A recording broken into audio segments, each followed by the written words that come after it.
ngiyakhetha inkosi yasePhalamende.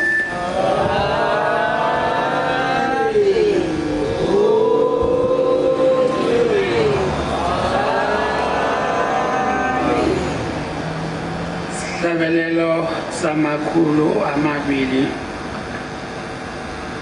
221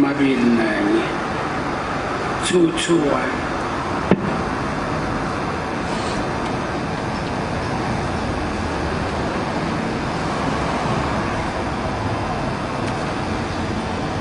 Ngiyeza Nkosi mina ngedwa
Nkosi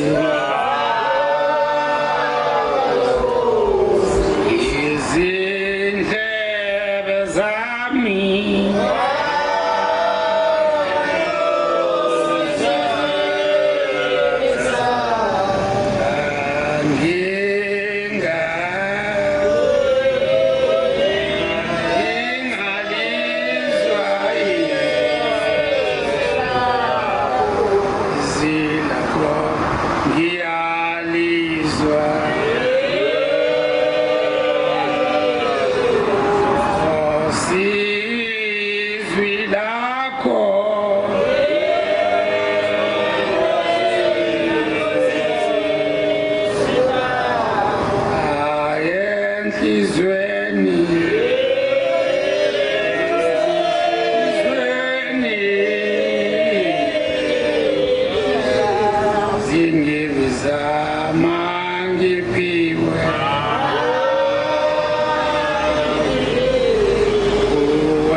INKOSI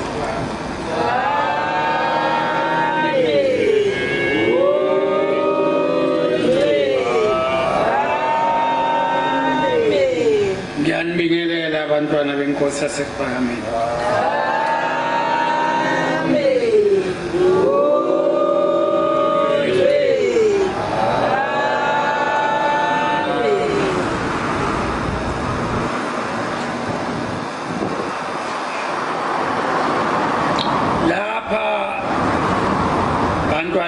BakaNkulunkulu sikse ekukholweni sisekholweni okuvukelwa izitha sisekholweni okuvukelwa izitha zingaqali ukuvukela lokukholwa manje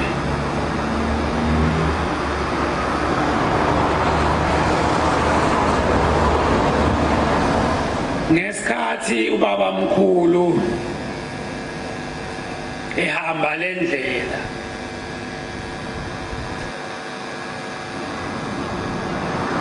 wayeyathi uma ehleli kanje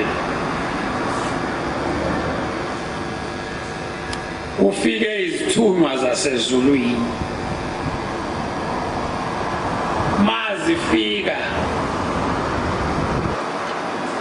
kwesinye isikhathi uthi wayebhekile kwesinye isikhathi uthi wayele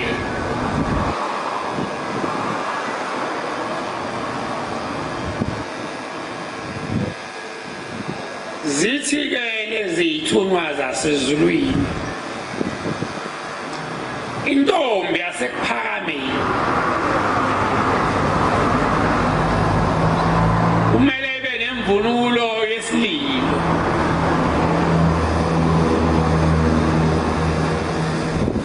intombi yasePhakameni ibe nemvunulo ebizwa umjafetha. Abaningi bayayazi leyo mvunulo kodwa abazi ukuthi yayisho ukuthini imvunulo ebizwa umjafetha.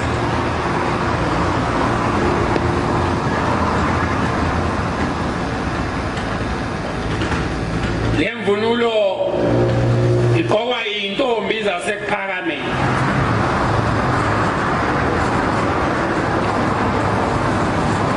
uma ziphuma ezibulweni ziye enkatheni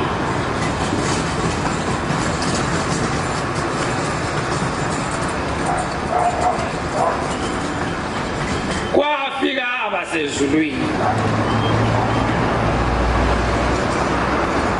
base bembonile wamisa ubaba mkhulu ukuthi kunentombi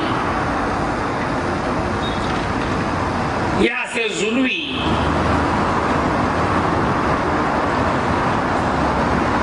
eyayizalwa uJeftha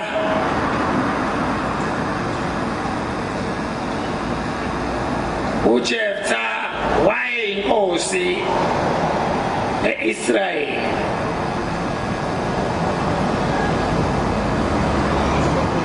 wathi esempini uliwa njengoba nathi njoba silapha sisempini yokuhlupheka okuyisimanga okuhlasele izwe lakithi sisempini yamaqili aphethe inkomo akhohlisa ngayo isizwe sikaNkulunkulu zikhuluma kanjani yezithunywa lendaba ena 4,000 and couple of years yenze zizoyikhuluma uthumekile zizoyikhuluma baba mkhulu ukuthi intombi zamaNazaretha kumele zibe nayo imvunulo yesililo imvunulo igqokwa amakhosazana asekuphakamile iba nje uNazaretha omhlophe kodwa iba nesiphika ngathi umjiva la bayibiza umjafret wayekhonjiswa izithunywa zasezulwini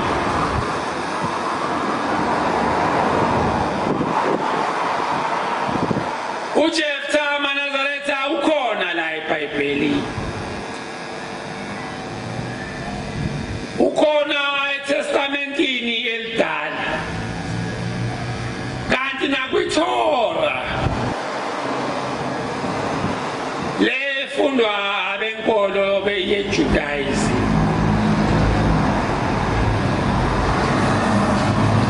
uyatholakala nakhona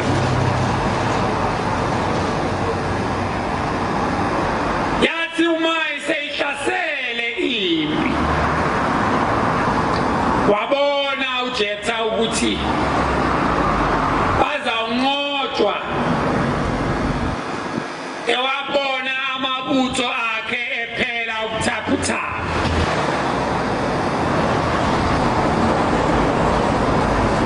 wayeseguqa wathandaza wathi uNkulunkulu wobaba uNkulunkulu okhokho bethu wena owavikela uIsrayeli wena owathanda uJuda wena owathanda uAbraham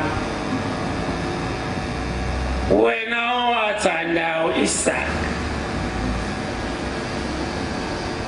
naku Nkosi siyanqotshwa nayi impi sihlula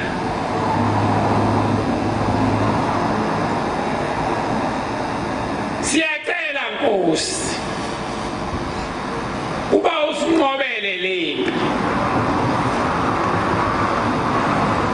uma Nkosi unganqoba lempi lamabutho asinde engihamba nawo ngizawunikela kuwe ngengane yami le ndaba yengane yami maNazaretha into endala nami ngilapha nje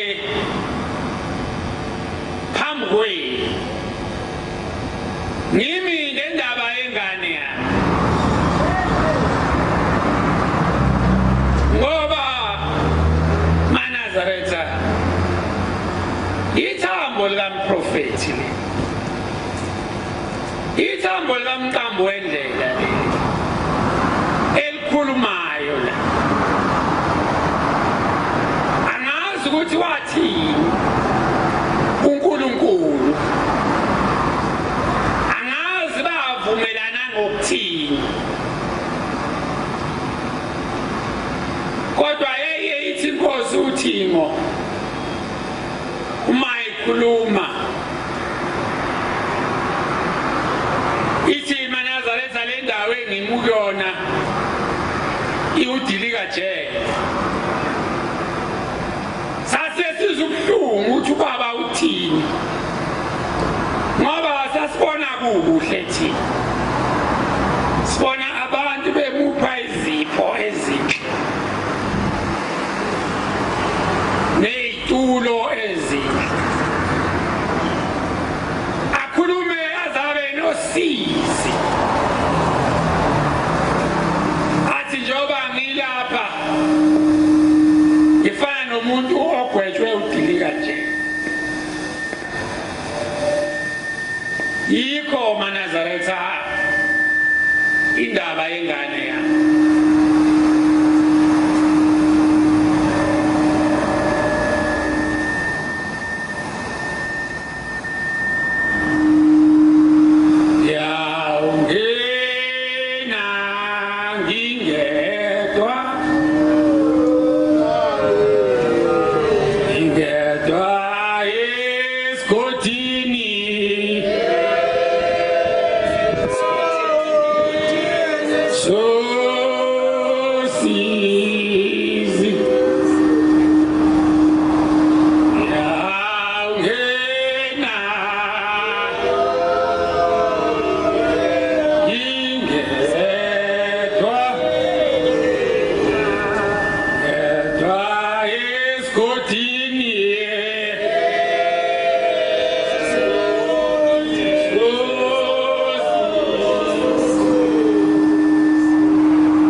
nakhona kwaIsrayeli maNazaretha wabusiswa uJuda nendlu yakhe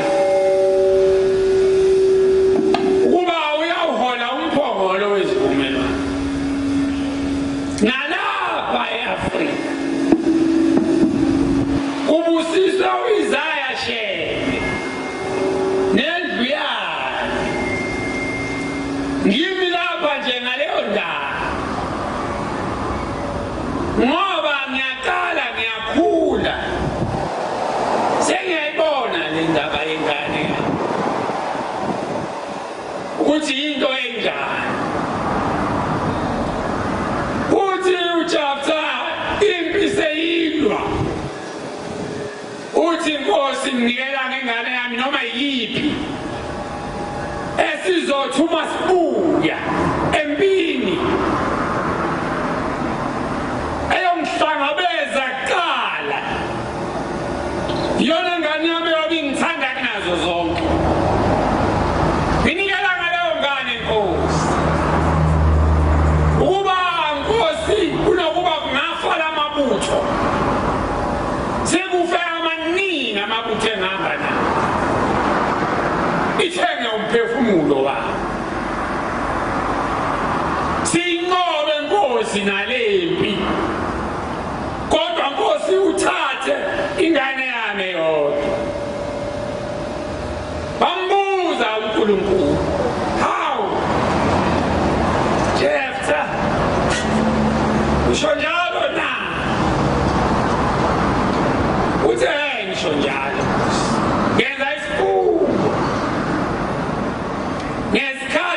basemandulo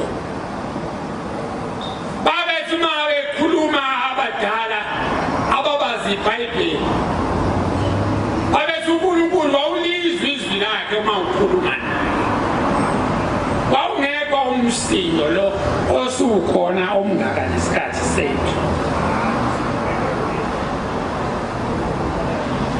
uthi uJesu Nkosi kunjalo athi uNkulunkulu kulungile ngizawukulwela le ngoba sewenze isifungo ungakhohlwa-ke isifungo osenzile leyo ngane yakho-ke seyizoba umhlatshelo leyo ngane yakho seyizawuvimba yonke le mphefumulo ebizawuphuma baba njengoba uye uzwe ushembe ekhuluma la esihlabelalweni ethi ngabavikela ngamakhosi anamandla ngabavikela ngamakhosi anamandla yabe into seyijika labantwana ama-Israyeli balwa kanti seyiliwa uJehova seyiliwa ongaphezulu ngoba usecelile uJesu ukuba ayinqotshwe impi uzawunikela ngengane yakhe ezawumhlangabeza bathi uma benqoba akikiza amakhosikazi ase-Israyeli ejabulela ukunqotshwa kwempi ngoba kwase kuyihlazo bayinqoba impi bathi uma bebuya uJesu ehamba phambili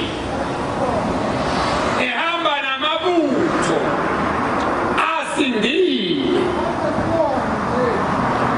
impi-ke yayithatha isikhathi emandulo mhlambe iphela iminyaka emibili noma emithathu kuliwa nje impi ingakapheli nasemakhaya babekhunjulwa kwathi uma libonakala liza ibutho kwathi uma yethu uJesu eqhamuka wabona ingane yakhe eNazaretha yentombazana eyayingakawuhlanganisi ngisho iminyaka ewu-15 mangicabanga ayayila ko-14 le ntombazana incane ingakathombi ingakaze ihlangane nomuntu wesilisa ingazi lutho umntwana kwathi uma iqhamuka le ngane izohlangabeza uyise wawa phansi uyise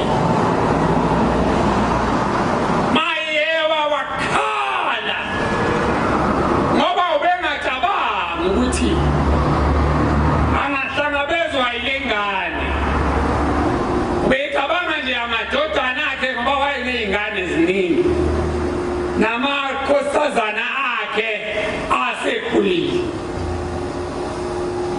kodwa wahlangabezwa ingane encane yakhe yentombazana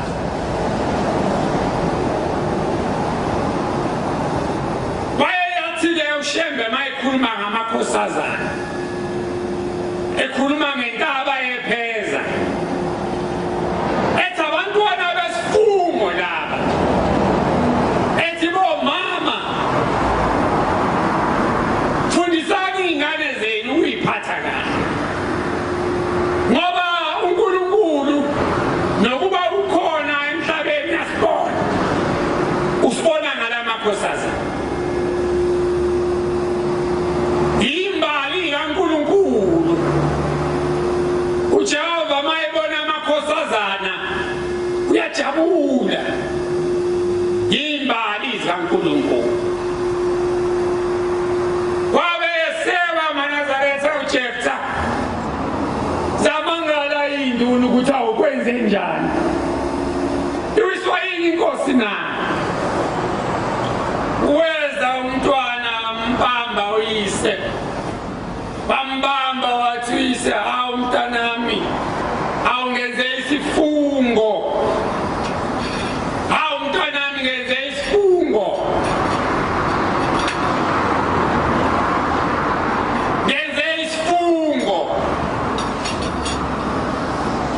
Wathi umntwana, baba, isifungo sani? Wathi ngenze isifungo mntanami noNkulunkulu. Wathi umntwana, hayi baba, uma wenze isifungo noNkulunkulu, tho ukhalelani kangaka? Uthi uJeftha amaNazaretha, ngithe ingane yami ezongihlangabeza uqala, uNkulunkulu akawuthathe umphefumulo wayo, uze kuzawusinda bonke laba bantu abo empini. Le ntombazana amaNazaretha yithi iBhayibheli yathi, baba, ngicela ungiphe insuku eziyishumi nane, 14 days. Ngifuna ukulilela ubuntombi bami. Ngifuna ukuhamba ngigida, ngivalelisa bese ngihambe emhlabeni. Ngicela Nkosi ungiphe 14 days ukuba ngililele ubuntombi bami. Ngivuma ngentokozo, ngivuma ngethemba, ngoba wenze isifungo noNkulunkulu.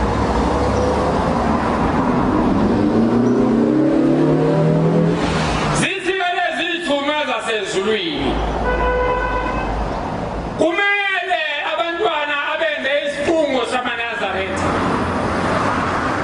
bayikhumbule le ntombazana. Yiwo lo mkhosi esiyeswenze njalo uma kuyiSeptemba la esontweni. Intombi maziya enkatheni, intombi maziya ezibubeni. Sezithikele zithunywa zasezulwini. Ubaba mkhulu Shembe uzomele uthole indawo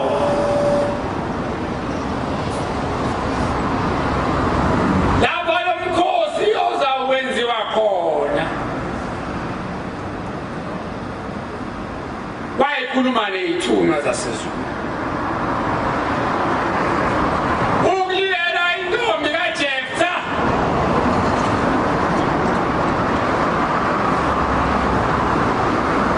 Ingakho laba abantu abathi thina abantu abamnyama sinabo ubuhlobo obuncane noma obukhulu nalabantu ababizwa amaHebheru. Ngicishe ngikukholwe lokho, noma ngingakukholwa kahle, kodwa ngicishe ngikukholwe ngoba asazi. Kodwa izinto ezenziwa ngamaZulu, amaXhosa, amaVenda, amaPedi, izinto ezenziwa isizwe esimnyama sizibona zibhalwe la eBhayibhelini. Sizithola kwiTorah, sizithola kwiNew Testament and Old Testament. Also siyazithola futhi kwiQuran. Bathi-ke obaba abakwazi ukubhala, asazi ukuthi siphi lesi sizwe.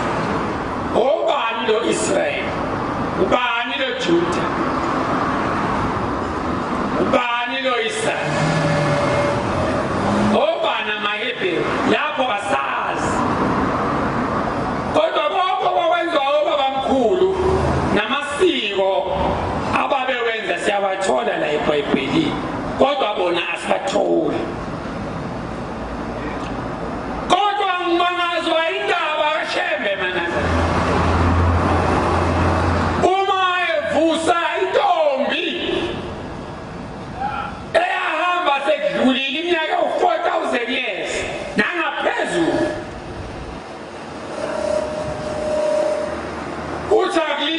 lentombazana. Ziyazithi intombi mase zibuye ezibulweni sesifaka imjafetha yazo ziphethe inkingo ngoba makuyiwa ezibulweni uvuka ekuseni intombi ivuka ekuseni zasephakameni intombi zasephakameni zivuka ekuseni ngoba umkhosi kaNkulunkulu lo suke wenziwa akuwona umkhosi wasemhlabeni. Amakhosi asemhlabeni nawo anayo inkosi yawo kodwa lo mkhosi weyintombi uma ziye ezibulweni umkhosi wasezulwini umkhosi wentaba yepheza.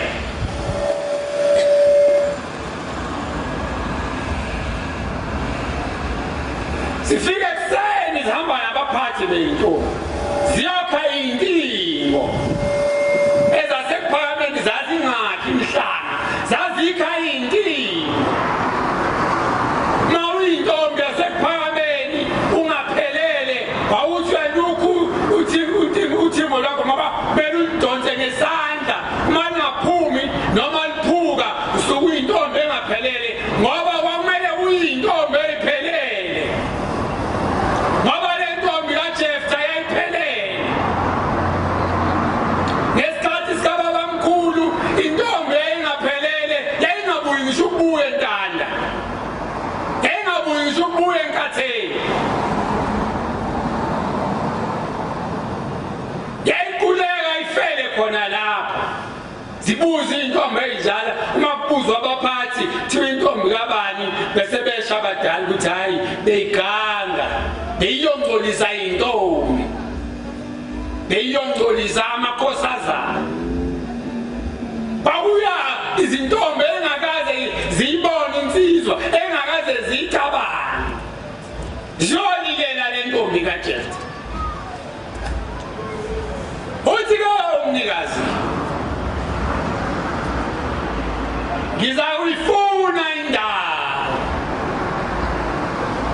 Wayesehamba umkhambi wendlela babamkhulu waya entanda. Mayefika entanda kwakunomlungu owakuthiwa umajalimane igama lakhe ngalezo zikhathi. Wabe sekhuluma naye uthi babamkhulu umajalimane uNkulunkulu ufuna indawo uNkulunkulu ufuna indawo yeyintombi zasephakameni ezizawubamba khona umkhosi wasezulwini isililo sentombi kaJeftha.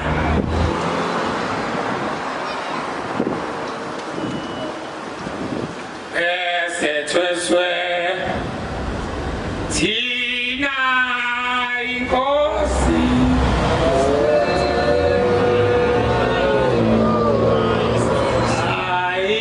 ayijokwe emphefumulo mlaethu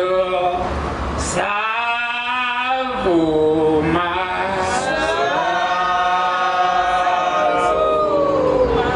thina salethwala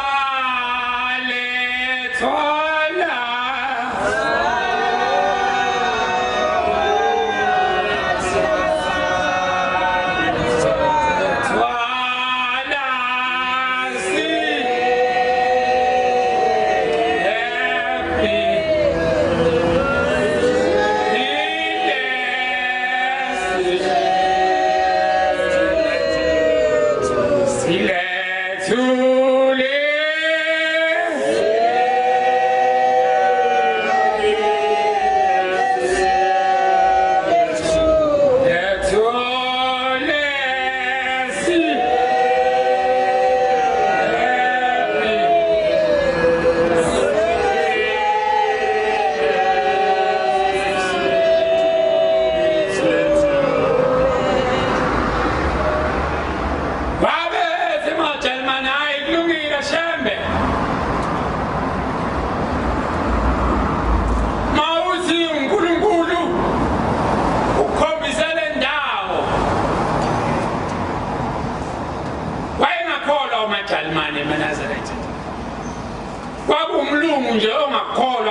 kakhulu lapha eNtanda ngaseNanda. Kulungile. Ngiyakudayisela indawo Shembe. Hamba ke uyohlanganisa imali. Wayihlanganisa ke imali baba mkhulu. Kanti uyihlanganisa nje le mali ayisahlanganiswa nguye. Seyihlanganiswa abaprofethi abangaphambili. Abafika 6,000 years ago. 25,000 years ago. Abaprofethi bayizolo. Useyihlanganisa nje, uyihlanganisa namakhosi ayizolo. Uyihlanganisa nabangcwele bayizolo. Abakhona embhalweni. Wabesemnika umajalimane imali. Wabonga umajalimane. Kanti kuzawusuka abelungu ngoba ngaleso sikhathi kwakuyilesi sikhathi salomthetho owashawa ngo-1913 nango-1914 lapho kwakhishwa khona abantu abamnyama ey'ndaweni zabo bephucwa imihlaba kungavumelekanga ukuba umuntu omnyama benendawo. umajalimane wayesehlangana nabelungu abakhulu bathi hawu unikeza ikafula indawo ngcono le ndawo ukuba ithengwa umlungu. Ngabe ungcono le ndawo noma ithengwa yiNdiya. Kepha unikeza ikafula indawo. Cha, asivumi thina. Uyisela le mali kuleli kafula. Esejabulile uShembe maNazaretha. Esebikile. Nabaphathi beyintombi. Kuba ngitholile indawo. Lapha intombi izothi mazi enkatheni. Ziye khona. Lapha intombi izothi maziya ezibulweni. Ziye khona. Wabonakala ngemoto yomlungu ifike kuphakame. Uthi lo mlungu mayifika Shembe sengishintsha umqondo. Hawu. Sawushintsha umqondo sengishintsha umqondo. Ngibona ngazi ukuthi angisakudayisele ndawo. Hawu kwenzenjani na hayi abalungu bakithi bayangiphikisa. Manje nayi imali ngiyayibuyisa. Wadumala uShembe maNazaretha. Uba lo muntu ophikisa uNkulunkulu ngizawuthi. Kanti udumala nje uShembe maNazaretha. Indaba yakhiwa okhokho benu. Amakhosi lawa anizalayo. Indaba yasendulo. Lo mlungu yena ubona uShembe nje isiqu sakhe samanje. Kanti indaba yasendulo lekhuluma. Ngoba le ndaba engikhuluma ngayo ikhona eBhayibhelini. Ikhona kwiTorah. Ikhona kwi-Old Testament. Ikhona futhi nakwiQuran. Indaba ekhona. Kuhlukane nje amagama.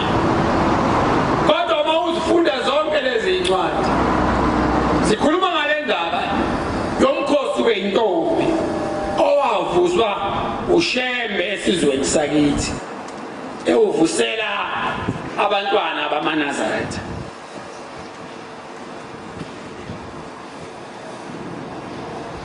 Wabe sedumala ushembe wahamba umajalimane.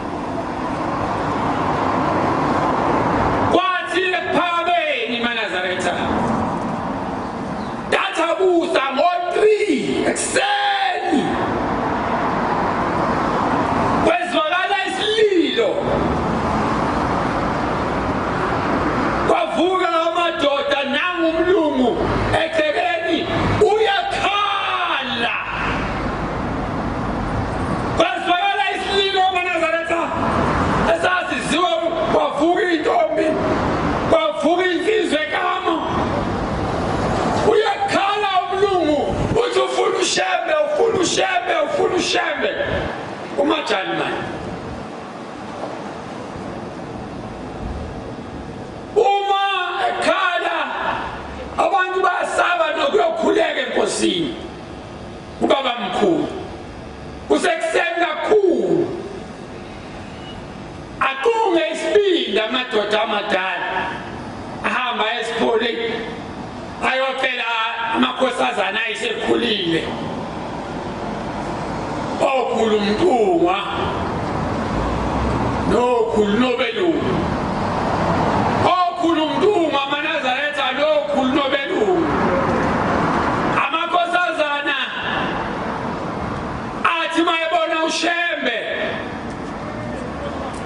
eselotsholiwe esekhishelwe inkomo ayeka amadoda awo alandela uNkulunkulu wasephalamende, ayeka konke. Amakhosazana angazange abe nabantwana. Yiwo lawo athi Nkosi sikelela ubaba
wathi inkosi nami umlungu uyakhala egcekeni usegcwele umuzi wonke baba uyabuza ubaba mkhulu bani Nkosi yamakhosi umajalimane uyakhala shembe baba mkhulu wabephuma amaNazaretha baqonda kuye umlungu wambamba wamhaga wathi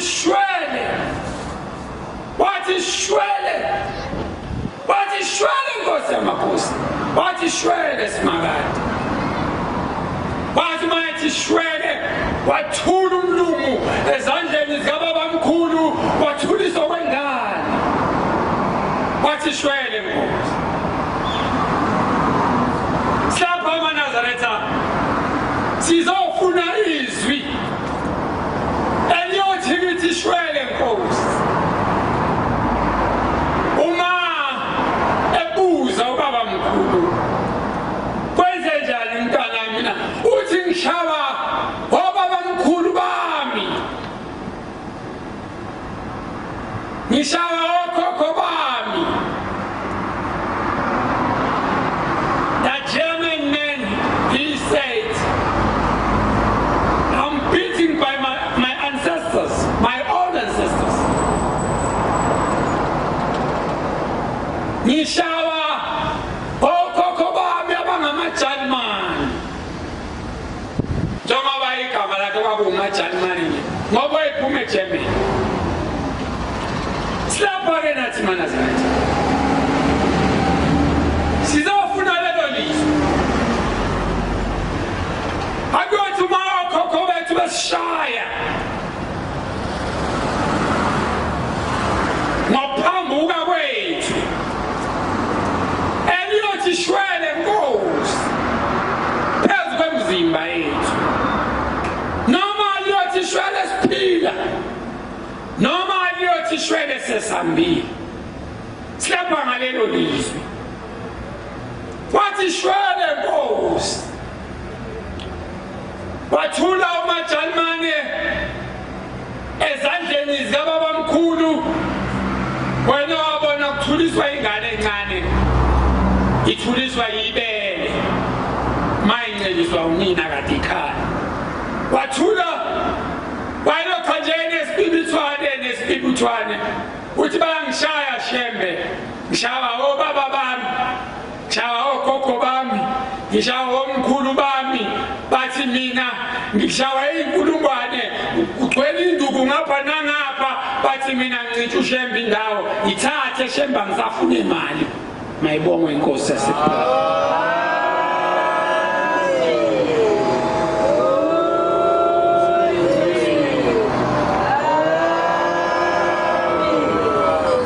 sayithola kanjalo-ke indawo yasentanda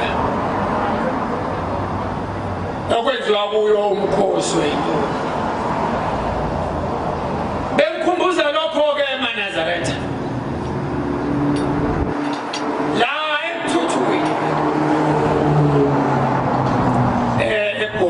ngoba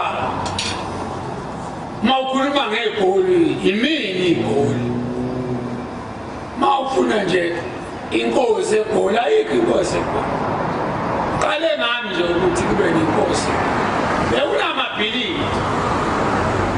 bekunamabhilidi nanye imayini ayikho inkosi yala eGoli wonke amakhosi awaseNatala amanye awangale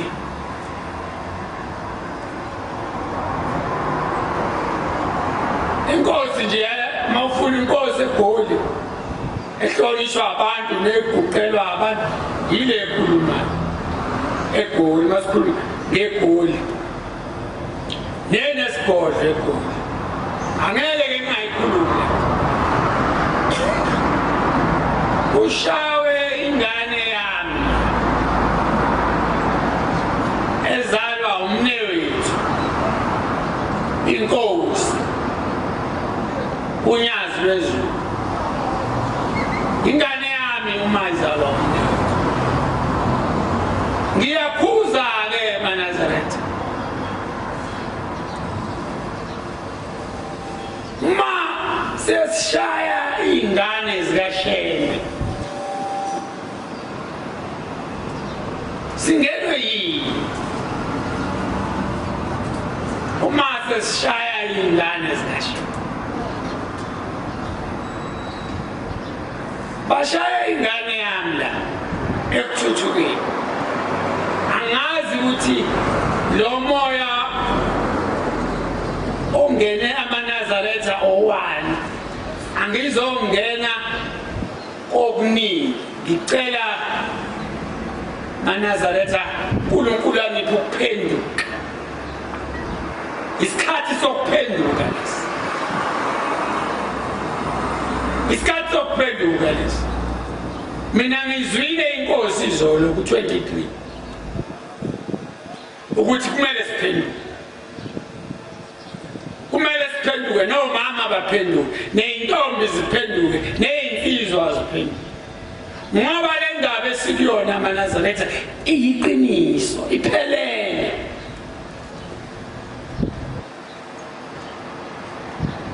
labantwana abalokhu beqhubeka nomsindo phakathi kwaleli bandla nalaba abamaphela ababhala lezinda ngoba uthi umfundisi uChiliza umuntu onemizwa yalokukholwa akakhulumi noma yini njengoba ngithi nje bashaya ingane yami la ekuthuthukeni kuphelela lapho angeke ngiqhubeke ngithi obani bayazazi bona kumele bakuyeke bangaphinde bakwenza ngoba nginemizwa yalokukholwa uthi umfundisi uChiliza hlukanani nabantu bamaphela uma kufika umuntu ephepha la ekhaya hlukanani nabo ngoba abantu bamaphepha amaNazaretha izinto eziningi abayibhala emaphepheni ugovuza nje indlu kaMayelisi bafuna ukubona kuliwa kuleli bandla bafuna ukubona kuchitheka igazi kuleli bandla into engeke ize yenzeke sisaphila thina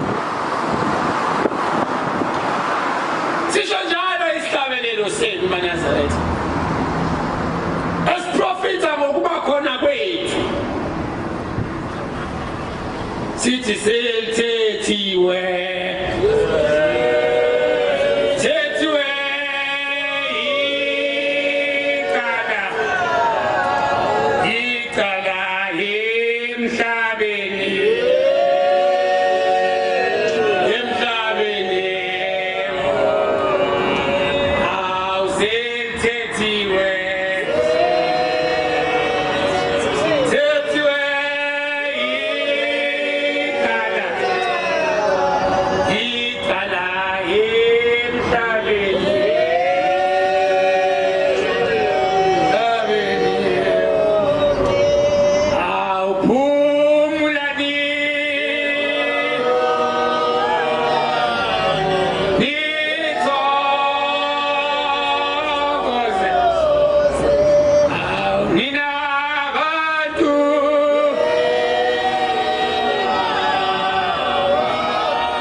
uthi umfundisi uciliza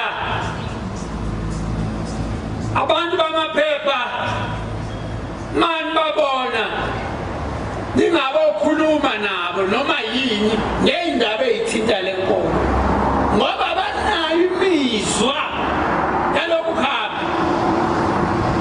uthi uma uzokhuluma uthi umuntu onemizwa yalokhu kukholwa akakhulumi noma yini uzuthi uma ukhuluma noma yini uyibhukudwa njalo uciliza sambona thina ebuhleni siyingane ezithanda ukukholwa uthi uyibhukudwa umuntu onemizwa yalokhu kukholwa akakhulumi noma yini nami-ke ngithi-ke nowaqaphela amaphepha naye umnewethu wayikhuza le ndaba inkosi unyazi ukawayikhuza indaba yaleli phepha ekuthiwa yisolezo nobaba uthi ngowayikhuza ngakho zonke izinto ezikhulunywa kuleli phepha ningayithathi niyifake emakhanda ngoba bona befuna ukubona kuchitheka igazi kule ndlu into engeke isenzeke ngeke kwenzeke ichitheke igazi kumaNazaretha ngeke lokho kuze kwenzeke sibekelwe khona lokho ukuzokhuza lokho sithi selithethiwe icala Nkosi ibusise ukuphakama kwenhlangano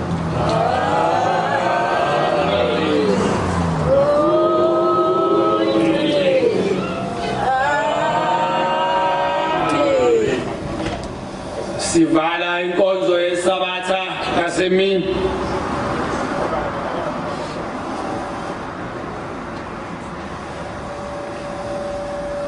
nesihlabelelo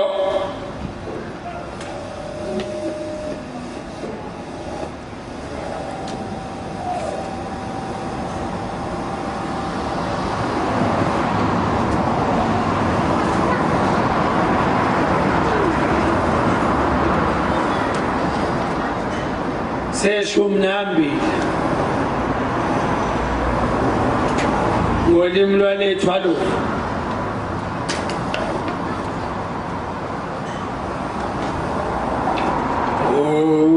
Jehovah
Zezwe